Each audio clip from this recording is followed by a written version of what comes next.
उसके हाथ में एक छोटे से डंडे के जिसके आगे चमड़े का तस्मा लगता है और कुछ नहीं था। उसे मुझ पर कोई खास शुबा नहीं हुआ था, बल्कि उसने रूटीन यानी गश्त के मामूल में मुझसे शनाख्ती कार्ड तलब किया था। मैंने अपनी जेबों को टटोलना शुरू कर दिया जैसे शनाख्ती कार्ड तलाश कर रहा हूँ। इस दौरान में मैंने यहूदी कांस्टेबल पर हमला करने का जाविया भी सोच लिया था, अगरचे उसे मुझ पर अभी किसी किस्म का शक नहीं हुआ था, लेकिन शनाख्ती कार्ड न निकलने पर शक हो सकता था, क्योंकि इसराइल में इस उसूल पर बड़ी सख्ती से अमल होता था कि हर शहरी खास तौर पर रात के वक्त अपना शनाख्ती कार्ड जेब में रखे। मैं जेबों को टटोल भी रहा था और साथ साथ इब्रानी में बोले भी जा रहा था कि मैं तो शनाख्ती कार्ड जेब में डालकर निकला हूँ, फिर ये गमबख्त कहाँ चला गया है, कहीं मैंने दूसरे कोट में तो नहीं रख लिया। मैं तो हमेशा शनाख्ती कार्ड अपने पास रखता हूँ। यहूदी कांस्टेबल को न जाने क्या शक हुआ कि उसने मुझे कांधे से पकड़कर झंझोड़ा और बोला, तुम कौन हो और कहाँ से आए हो? मुझे ख्याल आया कि हो सकता है उसे भी मेरे बारे में इत्तला कर दी गई हो, क्योंकि आखिरकार उसका ताल्लुक इसराइली पुलिस फोर्स से था। मैंने बड़ी आजिज़ी से कहा, मैं एक गरीब मजदूर हूँ, पुराने बाजार में सारा दिन मजदूरी करता हूँ, शाम को घर लौट जाता हूँ।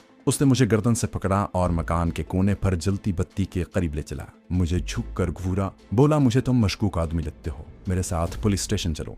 गनीमत थी कि उसने स्टेन गन अभी तक नहीं निकाली थी, शायद इसलिए कि वो मुझे मशकूक समझ रहा था, खतरनाक नहीं। ये उसकी गलती थी या गलत फहमी, जिसका खमियाजा उसे 3 सेकंड बाद भुगतना ही पड़ा। जब मेरा एक जोरदार मुक्का उसके पेट पर दिल के बिल्कुल नीचे पड़ा, वो आगे को झुका। दूसरा मुक्का उसकी गर्दन पर पड़ा, वो मुंह के बल जमीन पर गिर पड़ा। शायद बेहोश हो गया था, क्योंकि वो अपनी जगह से बिल्कुल हिला जुला नहीं था। मैं छलांग लगाकर बाजार के मोड़ की जानिब अंधेरे में आ गया। शायद यही फिश पॉइंट था, क्योंकि मेरे वहां पहुंचते ही एक पुरस्कार साया नुक्कड़ के अंधेरे से निकलकर मेरी तरफ बढ़ा। उसने कोड लफ्ज कहा। वो एक दीवार के साथ साथ तेज तेज कदम उठाता जा रहा था। मैं उसके पीछे पीछे था। आगे एक पुराने मॉडल की गाड़ी खड़ी थी। उसने दरवाजा खोलकर मुझे अंदर आने का इशारा किया। थोड़ी देर में ये पुरानी सी गाड़ी बड़ी तेजी से बाजारों में से गुजर रही थी। ये बाजार नीम रोशन थे और यहाँ दुकानें नहीं थी, बल्कि रिहायशी फ्लैटों के दरवाजे थे, जहाँ कहीं कहीं रोशनी हो रही थी। बाजार खत्म हुआ तो सामने एक वीरान इलाका आ गया। उसकी एक जानिब खेत और एक जानिब खुला मैदान था, जहां उस पुरस्कार आदमी ने गाड़ी खड़ी कर दी और अपनी जेब से टूटी हुई मोहर निकाल कर मुझे दिखाई। वो चुप था।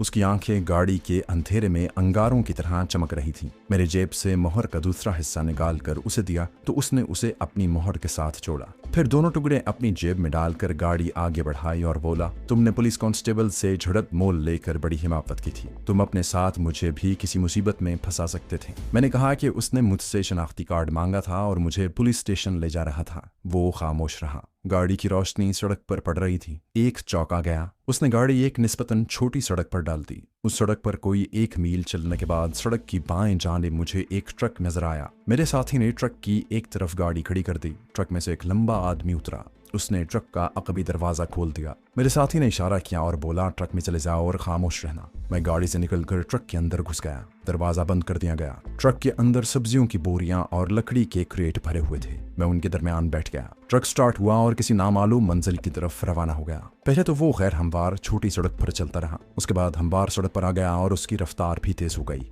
15-20 मिनट ये ट्रक उसी सड़क पर चलता रहा। फिर उसने एक मोड़ काटा और रफ्तार धीमी हो गई। ट्रक को धचके लग रहे थे। उसकी रफ्तार कम होते होते बहुत ही धीमी हो गई और वो एक मोड़ घूमकर रुक गया। इंजन बंद हो गया। उसी लंबे तड़ंगे ड्राइवर ने ट्रक का अकबी दरवाजा खोलकर मुझे अपने पीछे आने का इशारा किया। मैं बाहर निकला तो देखा कि ये एक कच्चे मकानों वाली गली थी।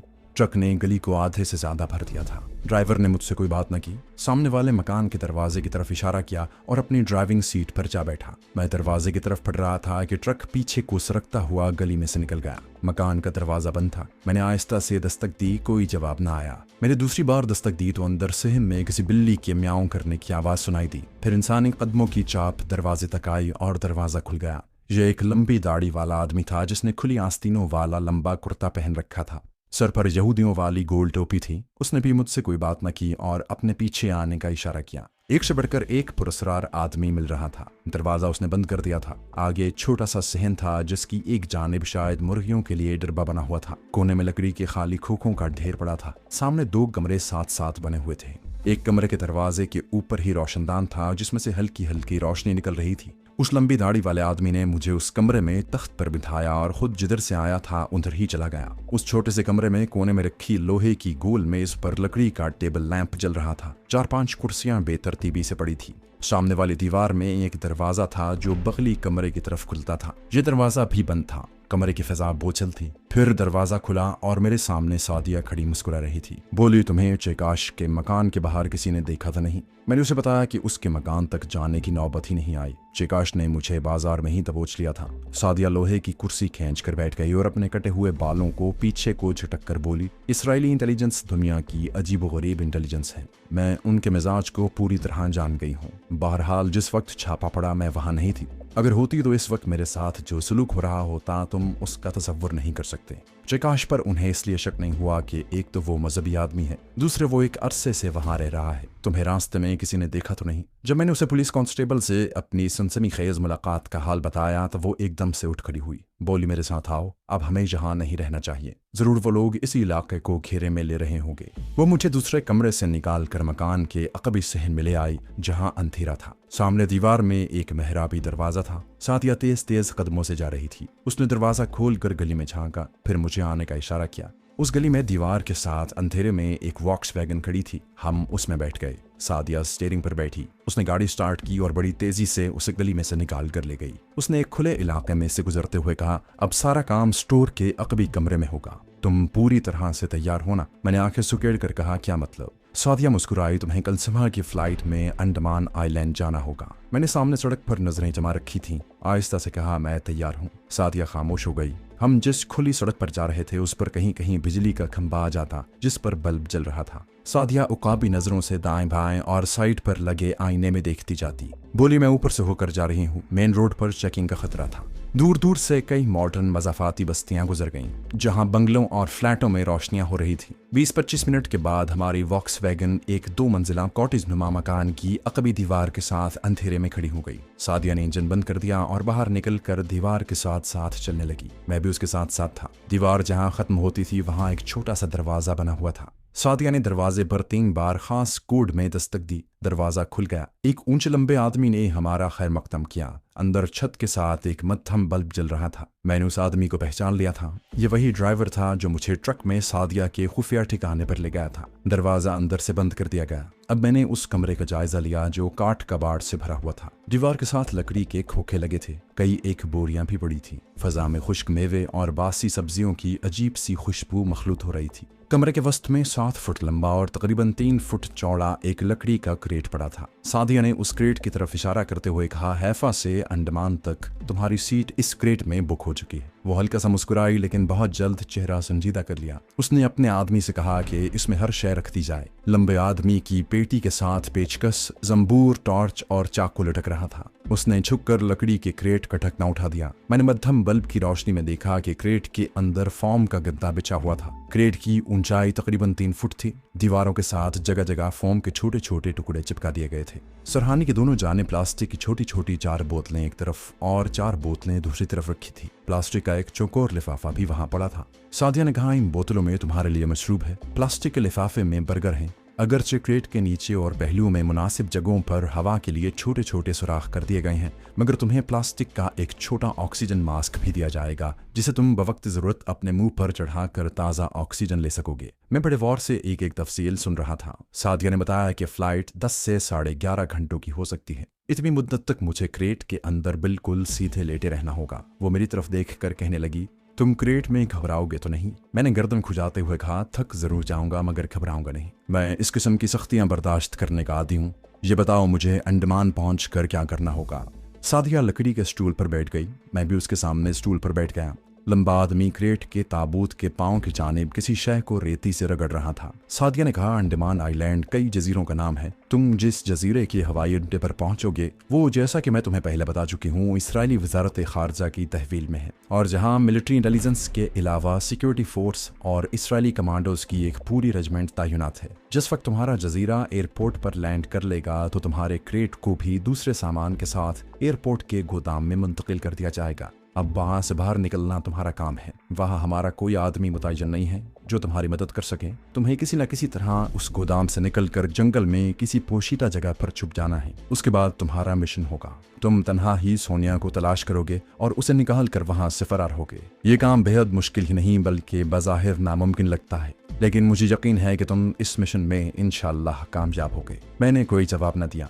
मैं क्रेट के ताबूत को देख रहा था। मैंने सादिया से पूछा कि मुझे कब इस ताबूत में लेटना होगा। सादिया ने कहा अभी रात के 9 बज रहे हैं, हमें ये क्रेट सप्लाई के दूसरे क्रेटों के साथ 1 बजे रात तक एयरपोर्ट पहुंचा देना होगा। हमारा आदमी ये क्रेट ट्रक में लाद कर 11 बजे रात यहाँ से एयरपोर्ट की तरफ रवाना होगा। इस हिसाब से तुम 11:15 बजे भी क्रेट में उतर सकते हो। लेकिन मैं पूरे 10:30 बजे रात क्रेट के ताबूत में उतर कर लेट गया। मेरे पास उस वक्त भी सिर्फ सादिया और वही लंबा तरंगा मजदूर टाइप आदमी था। वो कम गो और जल्दी जल्दी काम करने वाला आदमी था। ताबूत में लेटने से पहले मैं बाथरूम में जाकर अच्छी तरह से मुंह हाथ धोकर हल्का फुल्का हो गया। उसके बावजूद बवक्त जरूरत काम आने के लिए प्लास्टिक की एक बड़ी फालतू बोतल भी मेरे पास रख दी गई।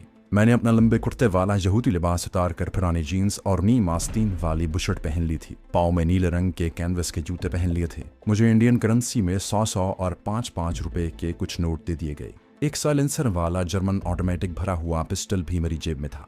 प्लास्टिक का ऑक्सीजन मास्क बिल्कुल वैसा ही था जैसा कि हवाई जहाजों में मुसाफिरों की नशिस्तों के ऊपर मौजूद होता है। ये बड़ा हल्का फुल्का था। मैंने उसे मुंह पर लगाकर टेस्ट भी किया। क्रेट की दीवारों पर दोनों जानिब लोहे की हुक्कें लगी थी जिनको पकड़कर मैं अपना तवाजुन बरकरार रख सकता था। फोम की एक चादर मेरे घुटनों पर डाल दी गई थी क्योंकि जहाज का वो चैम्बर जहां सब्जियों और फूड के क्रेट रखे जाते थे बहुत ज्यादा एयर कंडीशन था। मैं क्रेट में सीधा लेटा था और सादिया मुझसे बातें कर रही थी। उसने मुझे देखकर जरा सा मुस्कुराते हुए कहा ओके। मैंने भी मुस्कुराकर उंगलियों से फलस्तीनी मुजाहिदों की तरह विक्ट्री का निशान बनाकर ओके कहा। वो गहरा सांस भरकर पीछे हट गई। मैंने सिर्फ 4 चिकन सैंडविचेस खा लिए थे और मशरूब पीने से एहतराज किया था। ठीक 11:15 बजे एक ट्रक की आवाज सुनाई दी। सादिया ने अपने साथी से कहा ट्रक आ गया है, मुन्निम को अंदर बुला लो। लंबा तुरंगा आदमी जल्दी से बाहर निकल गया। ट्रक उस स्टोर के बाहर आकर रुक गया। फिर ट्रक का दरवाजा खुलने और बंद होने की आवाज आई। फिर मुन्निम अंदर आ गया। वो एक नाटे कद का भरे भरे जिस्म वाला आदमी था। उसने मुझसे कोई बात न की। आते ही क्रेट का अच्छी तरह से जायजा लिया और फिर अपनी घड़ी पर निगाह डालकर बोला अब हमें निकल जाना चाहिए। सादिया ने पूछा बाकी क्रेट रख लिए हैं? वो बोला हाँ ट्रक में रखे हैं। सादिया ने मेरे माथे पर हाथ रखकर खुश्क आवाज में मुझे खुदा हाफिज कहा और उन दोनों आदमियों ने क्रेट का ढकना बंद कर दिया। मैं एकदम अंधेरे में डूब गया। मुझे कुछ घबराहट सी हुई।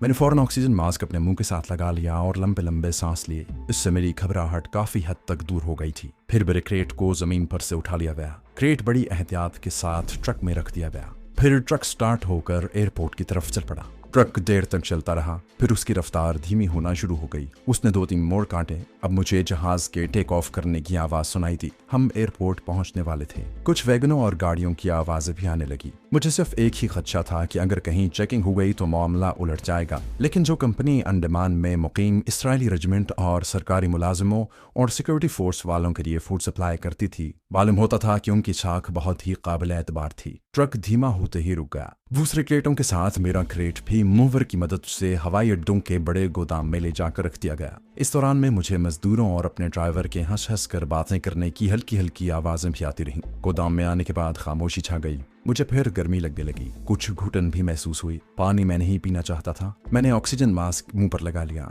ठंडी ऑक्सीजन ने काफी सुकून बख्शा। वक्त इतनी आहिस्तगी से गुजर रहा था कि लगता था कि रुक गया है। मैंने अपनी कलाई के साथ बंधी हुई घड़ी पर निगाह डाली। जो वक्त मुझे टेक ऑफ करने का बताया गया था उस हिसाब से अभी जहाज पर मेरे क्रेट के लादे जाने में काफी देर थी। मैंने आंखें बंद कर ली और सोने की कोशिश की, मगर मुझे नींद नहीं आ रही थी। बहुत कोशिश की लेकिन नींद न आई। मैंने आंखें खोल दी। क्रेट में कब्र जैसी तारीकी छाई थी। शायद मेरे ऊपर भी 2-1 क्रेट पड़े थे, मगर पहियों की जानिब से ताज़ा हवा आ रही थी, जिसका मतलब था कि दाएं बाएं कोई क्रेट या खोखे मौजूद नहीं थे। इसका इंतजाम लाजमी तौर पर हमारे ट्रक के ड्राइवर ने होशियारी और अपने असरो रसूख से काम लेते हुए किया होगा। मैं आंखें फाड़े कलाई की घड़ी को तक रहा था। घड़ी की सेकंडों वाली सुई का फास्फोरस चमक रहा था। सुई टिक टिक करती चक्कर में घूम रही थी। एक एक सेकंड बड़ी देर बाद और काफी मुश्किल के साथ गुजर रहा था। मैंने आंखें बंद कर ली, बाजू और टांगें बिल्कुल सीधी कर ली और एक बार फिर सोने की कोशिश करने लगा। लेकिन नींद तो जैसे उनका हो गई थी। दिमाग बिल्कुल खुश्क हो रहा था, साथ ही गला भी खुश्क होने लगा। मैंने हाथ से टटोल कर प्लास्टिक की मशरूब वाली बोतल उठाकर उसका ढक्कन खोला और मुंह के साथ लगाकर ठंडे मशरूब के 1-2 घूंट पिए। फिर बोतल बंद करके सरहाने की जानिब रख दी। इर्द गिर्द गहरी खामोशी छा रही थी। पहले तो एक हवाई जहाजों के टेक ऑफ करने की आवाजें सुनाई थी, मगर अब ऐसा सन्नाटा छा गया जैसे मैं किसी गुमनाम और पुरानी कब्र में पड़ा हूँ। अगर मुझ पर गुनूदगी तारी होती तो हो सकता था कि वक्त आसानी से गुजर जाता, मगर ताज़ा और ठंडी ऑक्सीजन का सांस मेरे आसाब को पूरी तरह बेदार रखे हुए था। उसी की वजह से मुझे नींद नहीं आ रही थी। मैंने ऑक्सीजन मास्क उतार दिया। थोड़ी ही देर बाद मुझे घुटन महसूस होने लगी।